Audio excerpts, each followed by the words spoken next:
the Infowars Nightly News. I'm David Knight. It's Monday, December the 9th, 2013, and here are our top stories. Tonight, a former ambassador to the UN warns of potential war between China and Japan. Then, Google's Schmidt wants a government monopoly on consumer drones. And a congressman demands that Obama rule by fiat. That's next on the Infowars Nightly News. They revel in their masses of weakness. They revel in their armaments against us. They revel in their red carpets. They revel in their Air Force One. Well, as economic fundamentals are failing everywhere, governments around the world are pushing to get tighter controls of the media and pushing for war. The former Chinese ambassador to the United Nations has warned that the dispute between Japan and China over islands in the South Pacific could lead to World War III. He said it sounds somewhat alarmist, but this has also been talked about by Ambrose Evans Pritchard, who warned that Asia is on the cusp of a full-blown arms race. And, of course, we see that South Korea's defense ministry announced that it will impose its own air identification zone in the region, which overlaps those of Japan and China. What we have here is a Venn diagram for war, and the press in Japan is very alarmed about this as well, and John Bound has a report on how they view it. The Japan Times notes, 5 out of 9 weekly magazines that went on sale last Monday and Tuesday contain scenarios that raise the possibility of a shooting war with China as soon as next year in response to Beijing's imposition of an air defense zone over the disputed Senkaku Islands. The Sunday Main Chi speculates that the communist superpower would utilize a false flag in the form of a civilian airliner being forced to land and passengers held hostage. Another scenario revolves around China targeting oil supertankers bound for Japan. If China were to target them, nothing could be worse to contemplate, wrote author Osamu Iya. Shuken Gendai, a weekly magazine sold by the largest publishing house in Japan, even speculated that Chinese President Xi Jinping could order the shoot-down of a Japanese civilian airliner, prompting a response from the United States that could lead to a fighter jet battle. Unlike Japan, the U.S. military would immediately respond to a radar lock-on threat by shooting down the Chinese planes. According to Saburo Takai, writing for Flash, China is intent on reclaiming the Senkaku Islands by force if necessary, but still fears a military confrontation with the United States, a concern emphasized by Beijing's failure to respond to America's provocative B-52 bomber incursion of the air defense zone last month. In recent months, the Chinese have boasted that their aircraft carrier task force rivals the U.S. Navy. In October, the PLA released a map of major U.S. cities and how they would be impacted by a nuclear attack launched from the PLA's strategic submarine force.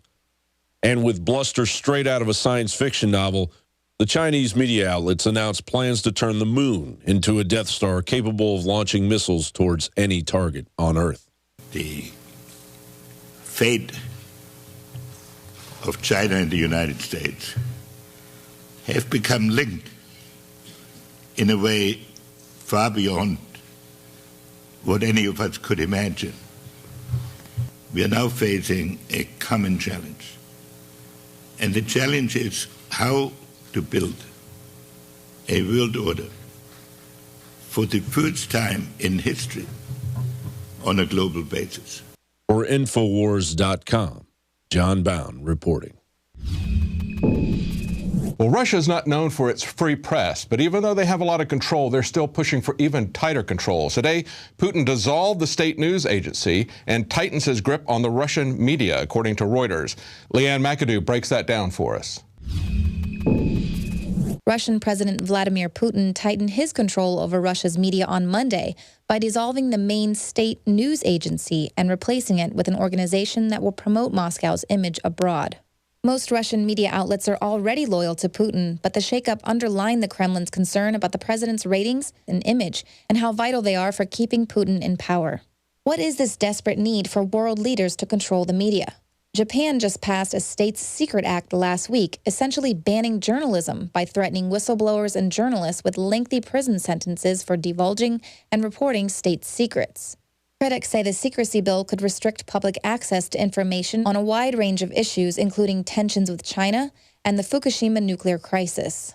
And as China becomes a dominant player in international affairs, the country has cracked down on granting visas for foreign journalists. And China has pressured publications such as Bloomberg to spike critical stories if they wish to maintain operations inside the country. But are these countries just following the Western model of a free press? Here in the United States, the president that promised to be the most transparent has been criticized for being the least transparent and the most aggressive when it comes to punishing leaks in an effort to control information.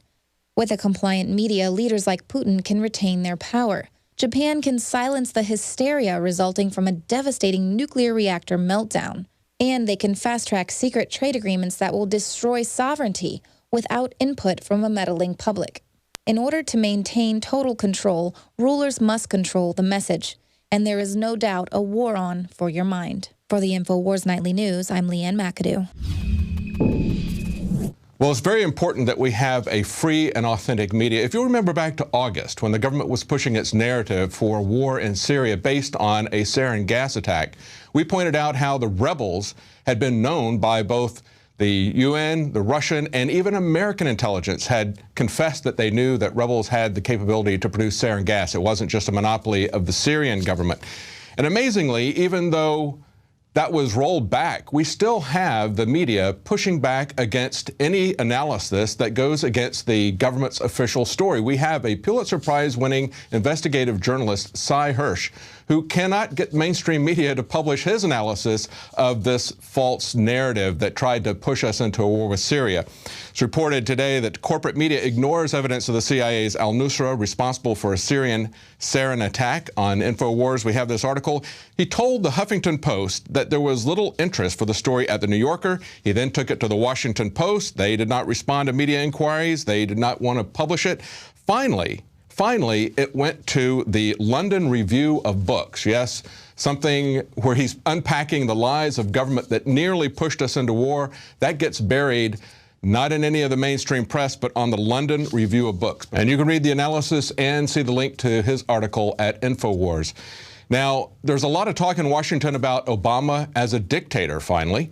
It's been a long time coming, but it is now out in the open, and you can dismiss a lot of this as just partisan politics. We see that Cruz, however, is making some pretty good points. He said that the Obamacare law says that big business doesn't get an exemption. The president just waved his hand and said, I'm granting them an exemption. Ignore that part of the law. I don't want to enforce it. And we've seen other congressmen point out that he's doing the same thing with immigration laws. He's doing the same thing with the laws that forbid lying to Congress, just letting James Clapper go.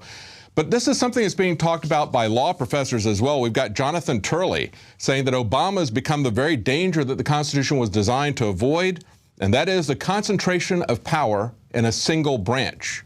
But the left is not pushing back against these labels as Obama being a dictator. In fact, we see that the progressive branch of the Democrats are actually pushing him to be more like a dictator. We've got Congressman Keith Ellison and fellow progressives demanding that Obama set the minimum wage by fiat. We in Congress will try to raise the minimum wage. We got opponents on the other side of the aisle who say that there shouldn't be no minimum wage. So we are in difficulty fighting these guys, but we know at the executive level, an executive order can change the situation. We demand it right now. Mr. President, sign the executive order. Sign the executive order! Sign the executive order! Well, there you hear the crowd of progressives chanting, sign the executive order, sign the executive order. In other words, rule by fiat, rule as a dictator. And while they're pretending to be the friend of the working poor, they are costing them their hours and in many cases their jobs through the Obamacare mandates, the hidden costs that the working poor may not see. They're going to hand them bigger salaries just in terms of the number of pieces of paper that they get without actually getting any increase in purchasing price because of inflation. That's what the government has been doing. That's why they're hurting at the bottom scale, hurting at the minimum wages because of the inflation from the Federal Reserve. And it is something where they're going to push essentially $27 billion in new gas taxes is what the Democrats are talking about. At the same time, they're talking about helping the working poor. They're going to nearly double the federal gas taxes. And then, of course, there's the super secret Trans-Pacific Partnership, which is going to complete the gutting of the economy, transferring even more wealth, even more power to this neo-feudal 1% of the 1%. So all this is being done behind the scenes while they're pretending to be the friend of the working poor. Now, Larry Pinckney breaks this down on an article on Infowars today. Barack Obama's de facto totalitarian nation. He said the fact is that totalitarianism and fascism, in the words of Huey P. Long, have already incrementally come to America, not only wrapped in an American flag via false patriotism and corporate hegemony, but also aided and abetted by unprincipled and hypocritical gatekeepers who masquerade as so-called progressives. That's right, progressives like Keith Ellison, who no longer believe in a democratic republic and who want their president to enact their agenda by dictates, as a dictator. We'll be right back with more news about the corporate fascist police state. Stay tuned.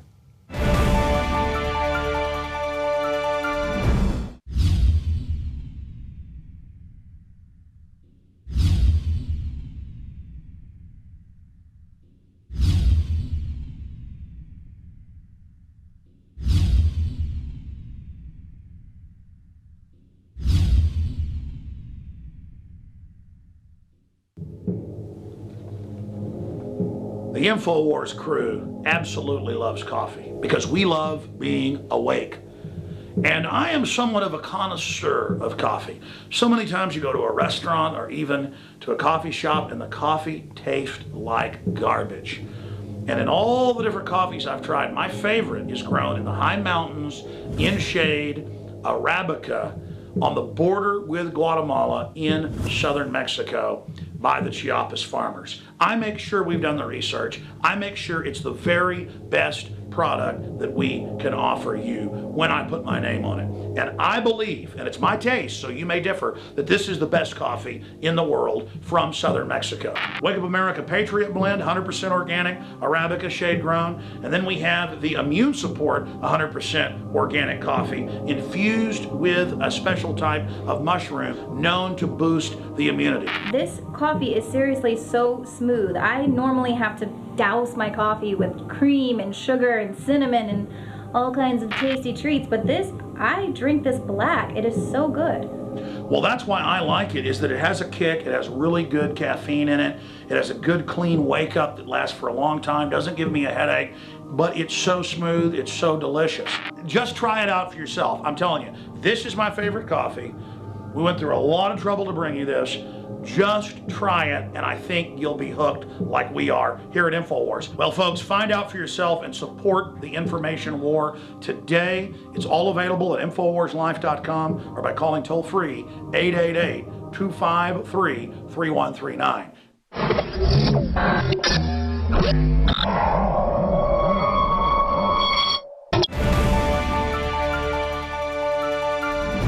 Welcome back.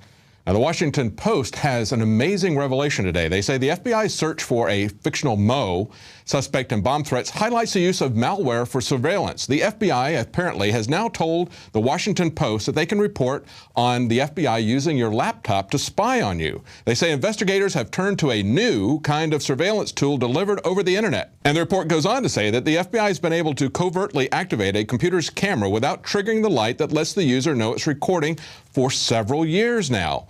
Well, of course, when the FBI is ready for you to know that, they will give it to the Washington Post, even to the Blaze, and they will pretend that it's a new secret that they've uncovered. But this is something that Alex Jones has been telling you about for quite some time. And then there's this article from nearly 2 years ago entitled, "Alex Jones Was Right." This is above topsecret.com. They pointed out that Alex had been talking about spying via your webcam all the way back to 2008, and they'd linked to the old video there. And then from our archives in 2010, Big Brother was not just spying on school children through their laptops, and we have Infowars referencing back to Alex Jones talking about this in 2006. Well, that's it for our news portion. Right after the break, we'll be talking to a former EPA scientist about the difficulty of using renewable energy on the grid. Stay tuned.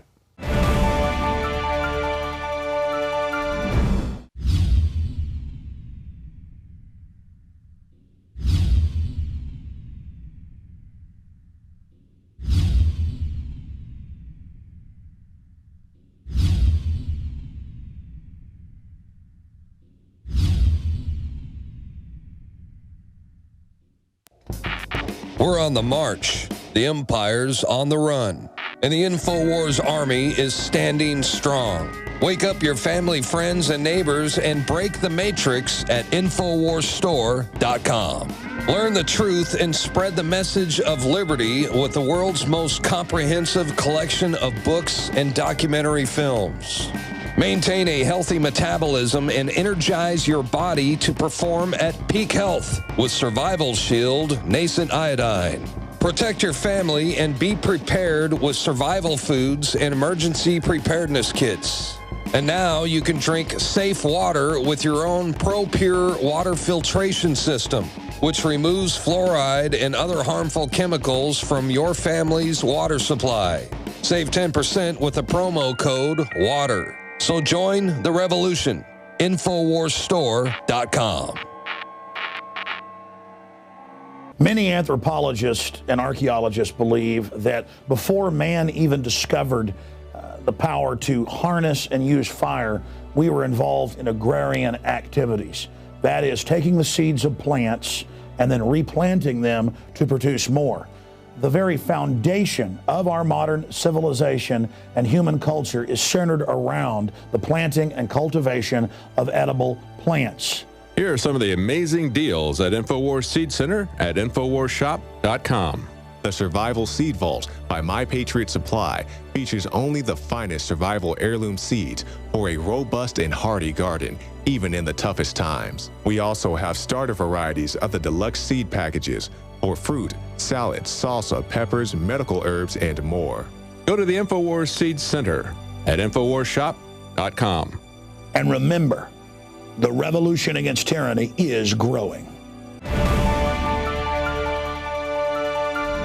Well, our guest tonight is David Schnare. He's General Counsel for the Energy and Environment Legal Institute. He has 33 years' experience working for the EPA. He's both a scientist and a lawyer.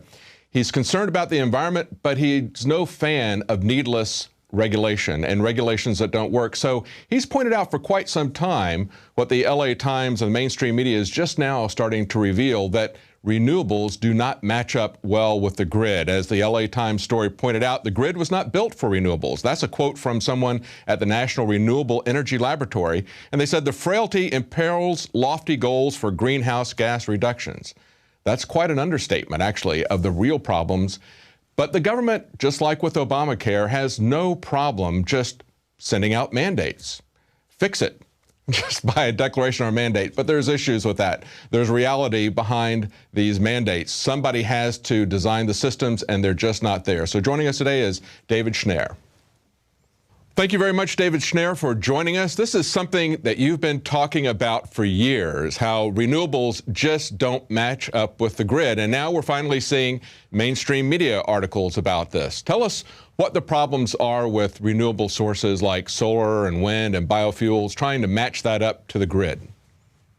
Well, let me first distinguish biofuels from the others. Biofuels are available for mobile sources, but they have nothing to do with electricity. Biofuels are by far the most expensive kind of fuel you can get and use a lot of water. In fact, there's been a lot of talk lately amongst the activist environmentalists that biofuels, especially corn-based ethanol, are really harmful and don't want to see these expanded for the simple reason that it uses too much land, it uses a lot of fertilizers, and it harms water quality.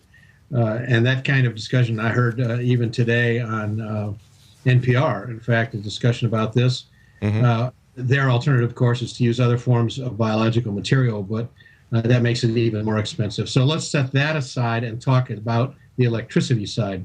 Wind and solar are variable. The sun only shines part of the day, and wind comes and goes. The challenge for both is that because they're not stable sources that you can forecast when they will be working and how well, to use them you need backup or you need storage. And California has gone down the storage route. They've now said that massive quantities of electricity storage has to be available by 2020. And even the newspaper folks have realized that that's not a technology available today. There's no good reason to believe it's going to be available in another 7 years, and it is, in fact, extremely expensive. So they're banking in California on the hopes of the future, whereas industry is banking on the fears of the future. And that's because these kinds of technologies are highly variable and require a lot of backup. And let me interject something there too, because these renewables like wind and solar, especially solar, can work for individuals to some degree. But even if you're setting up an individual system for your home, trying to store that in batteries really is a whole separate issue. Most of the time when I've talked to people about solar for my house, I'm told that I should basically stay on the grid because it is so overwhelmingly expensive to get a storage system, even for a single home, let alone for the entire grid. Well, that's really true. And I'll give you another example. One of the plaintiffs in our Colorado lawsuit is a gentleman by the name of Rod Lewick.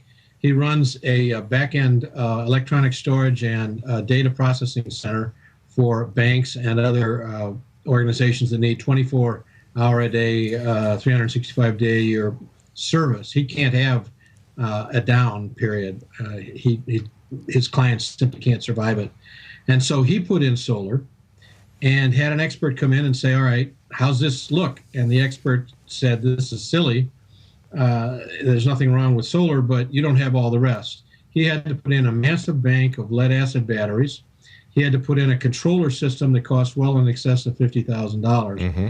And he had to have a smart meter hook up that allowed him to use not only the grid, but also his diesel backup in case everything else went down. That's right. And he has, although the system is operated so it doesn't keep track of what you're using and when and where.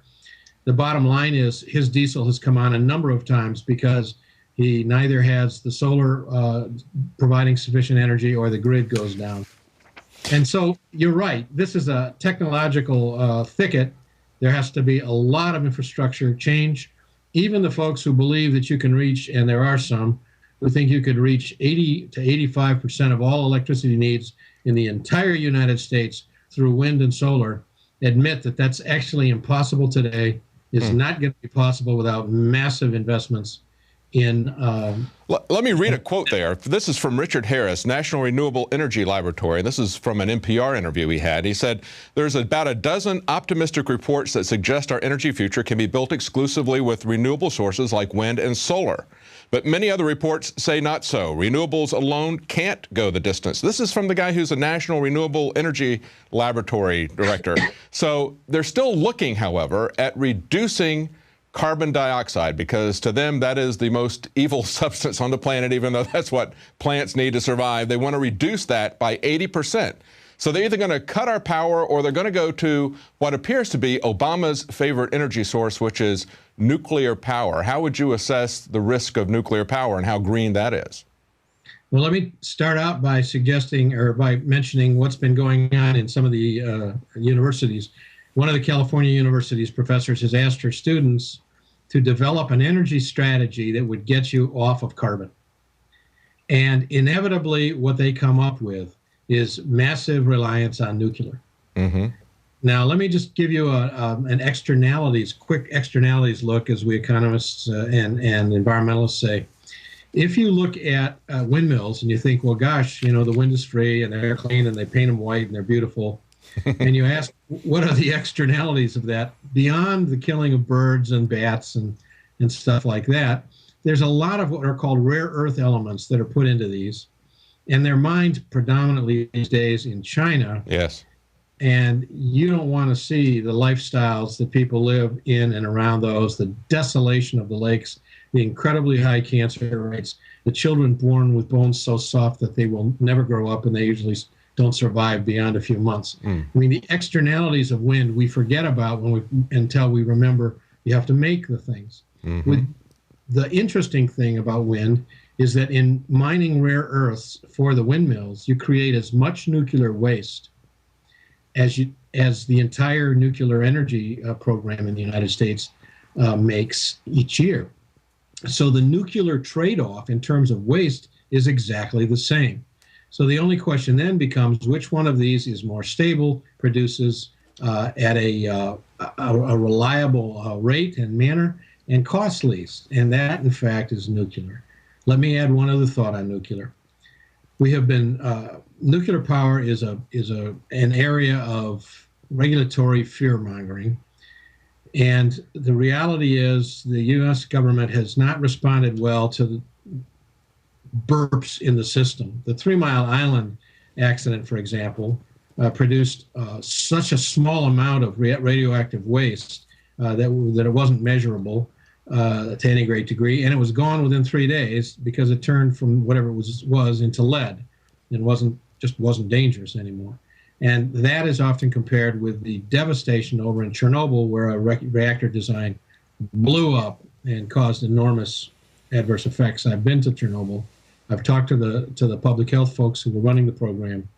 We don't want to do that, but we won't. And the solution's going to be, and this is one that I really strongly favor, are small package atomic plants, nuclear plants. They can run and build, let me put it another way, that will serve, for example, industrial centers. Some local industrial park that wants to have its own secure energy system can have small nuclear reactors of the kind we've been using in naval warships for decades now. We've never had an accident with any of them. They do not require large quantities of water to cool. They can be upgraded, and there's new evidence of showing that we can use, instead of uranium, we can use thorium, which does not produce the nasty radioactive products that are wastes. In other words, and I guess that's one of the questions, Dave, I have about it is the storage of nuclear waste, because that's one of the key issues that Fukushima, other than 3 Mile Island and Chernobyl, where we had nuclear reactor accidents, we understand now after Fukushima that the reactor pools themselves represent a clear, significant risk that's perhaps as dangerous, if not more so, than the reactor. And then there's the expense of containing that. There's the expense of decommissioning the nuclear power plants. I mean, is that all being factored in? Well, that is factored in before you even build it. What the problem is that our Congress, which has demonstrated that next to the word dysfunctional in the dictionary is the picture of the Capitol, they've simply, and it's been Harry Reid's fault, Senator Reid, refused to allow opening of the one waste disposal facility that we know would be quite sufficient to take care of all of that. And David, so the stuff. Let me interrupt you right there. We're out of time for this segment. We're going to be right back after the break, and I want to continue this and talk to you about renewable mandates that are happening and that your fight against that throughout the country. We'll be right back. Well, that's all the time we have in our regular broadcast. We're going to continue that interview for our Prison Planet TV subscribers. If you're not a subscriber, check it out. It's a way to support our operation, and it's a way to get the content immediately as it's first available, and you can share that with up to 10 people. So we'll be right back after the break.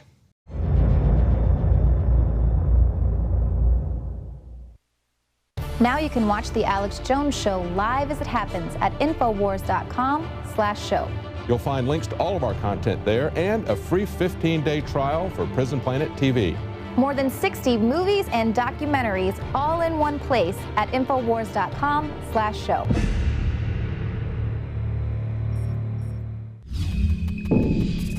Welcome back. We were just talking to David Schnare, and he was giving us his take on nuclear energy. David? Well, the important part about nuclear power is that it takes so long to get permitted.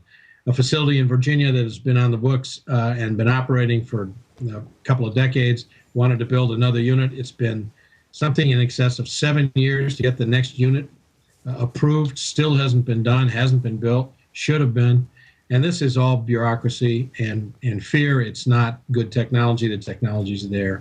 But there are other approaches like thorium reactors and small reactors that have been used for many decades, are easy to build, are inexpensive in comparison to other sources, and can be used to supplement the major power centers that build, that create electricity, whether it's natural gas or coal, or in many cases, large nuclear. So there are answers, and they can be off the grid or only marginally attached to the grid, and they are cost efficient. So nuclear is a growing area. I think you're going to see a lot of it, and the reason why environmentalists tend to like it is exclusively because it is fairly low in gas production. Not zero, mind you, because you have to make the things, and that takes energy, and that's usually based on coal and natural gas. Nevertheless, it's a good technology. It would have been widely used in much greater use if 3 Mile Island hadn't occurred, but that did, and so now we're living with the after effects. Well, now in the after effects, it's not just 3 Mile Island, but it's also Fukushima, I think, has given a lot of people pause to reflect on potential problems with nuclear power. And the former head of the NRC has said that we basically ought to shut down all the existing nuclear reactors and come up with a different design because they have an inherent design flaw that is similar to the one at Fukushima. What are the waste storage issues with thorium that are different from the current waste storage issues that we have? Well, thorium doesn't produce a radioactive waste that requires the kind of cooling that you get from uranium. Furthermore, and this is really important, to understand Fukushima, you have to understand that their recirculating pumps were not properly located. They were located in a place where they could be damaged by a big flooding event, and that's precisely what happened. And it was when those pumps went out that they started getting an overheating in their waste pools. That is not a problem in the United States, even for those nuclear facilities that are on the coastline. Could we use a new design? Sure. In fact, as a free market environmentalist, my view is we ought to open up the opportunity to design all kinds of ways, but the bureaucracy gets in the way of that. We certainly could use a new generation design. That would be fine. It could be more efficient. And there are probably many people who'd like to do that or have them ready to go. But what it takes is leadership at the federal level and a president who stands up and says, we're going to make this happen, and turns to the bureaucracy and says, make it happen. Well, we have a president who said that he's going to essentially shut down coal, and he's pushing for nuclear. What's your take on that? Well, it depends on how hard he pushes. The current president, sadly, has lost a lot of his strength or his policy presence because of other matters. But the way it works in this day and age is if you turn to your Department of Energy and you say, make it happen. Now, there's a new head of the Department of Energy, and the question will be whether or not that person, I believe it's a woman and I don't recall her name, will make that happen. But the focus on energy and environment under this administration has been completely towards a war on coal without really talking much about what the replacement is and what's sensible in terms of a replacement. Yeah, we've had, according to a coal association, the American Coalition for Clean Coal Energy, they pointed out that 300 coal plants have been shut down in 33 states due to EPA regulations. And it looks like these EPA regulations are getting ready to explode as far as standards on power plants in the next couple of months. That's right. EPA actually hadn't filed its regulatory agenda for 2 years. It finally decided to file one. Actually, the whole government, OMB finally decided to file it. 134 new regulations coming out of EPA.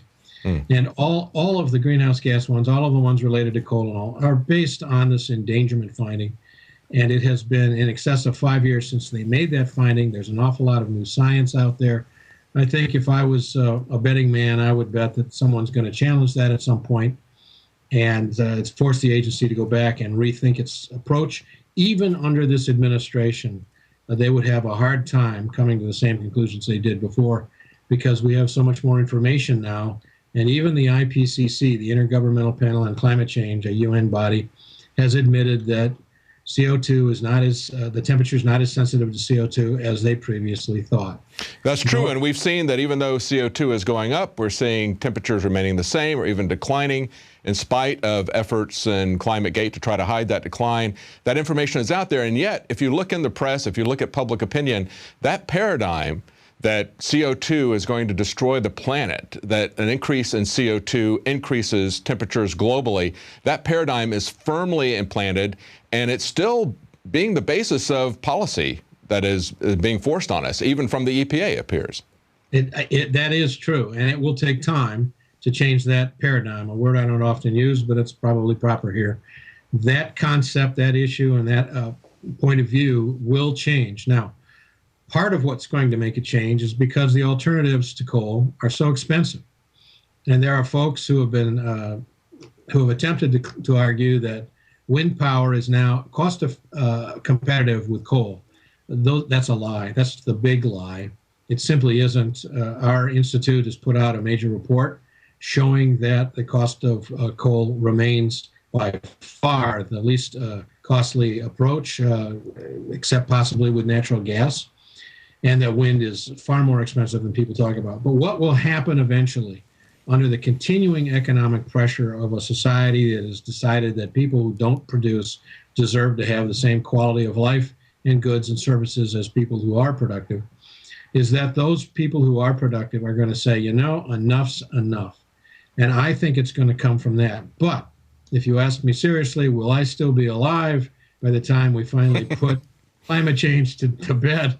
I can't say that I will. And I figure I've got 20 more years of kicking around. Well, David, tell us why should we even care about cheap energy? I mean, isn't this something that we should just willingly exchange our cheap energy for a cleaner environment? What is the real reality here that we're looking at when we make energy expensive? Well, I think you've got to understand two things. First of all, if you look at the environmental quality now versus, say, in 1970 when EPA was formed, we've got clean air, clean water. We handle our waste efficiently. Drinking water supplies are safer than ever before. We have a wonderfully clean environment. And what we're now dealing with are little itty-bitty bits of this or that. The new haze rules that you've heard about, for example. If you use the models that EPA uses to try to show a picture of before and after for haze control, you can't tell the difference. That's how clean things are at this point.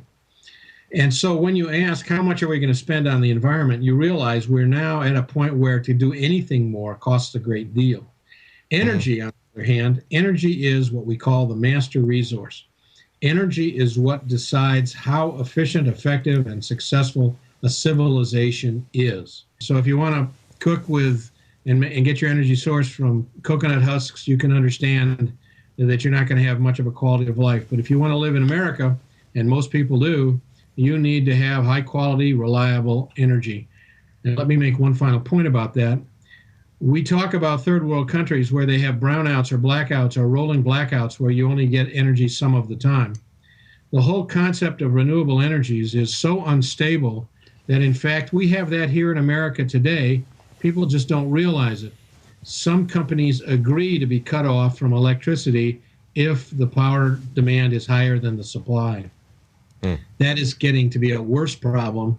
And so what we actually have, even though we don't call them that, are rolling blackouts in all states that have and rely mostly on, and more on wind energy. So America needs to go forward. The answer probably is nuclear. It's going to be a mix. What it is not going to be is renewable energy. Well, we want to talk to you again. We're about out of time today. We want to talk to you again about your lawsuit against renewable mandates on a state-by-state basis, on the constitutional issues with that, the legal issues. But we're out of time for today. But if people want to find out about that lawsuit, they can go to Energy Environment Legal Institute. That's eelegal.org. David Schnare is the general counsel there, and you have several interesting lawsuits that are going on. Not just that, but you've also got the ongoing lawsuit with James Hansen regarding ClimateGate. So there's a lot of interesting things there. I suggest people go there and learn about what's happening. Thank you for joining us today, David. Thank you so much. Look forward to talking to you again. Appreciate it. Thank you. Bye-bye.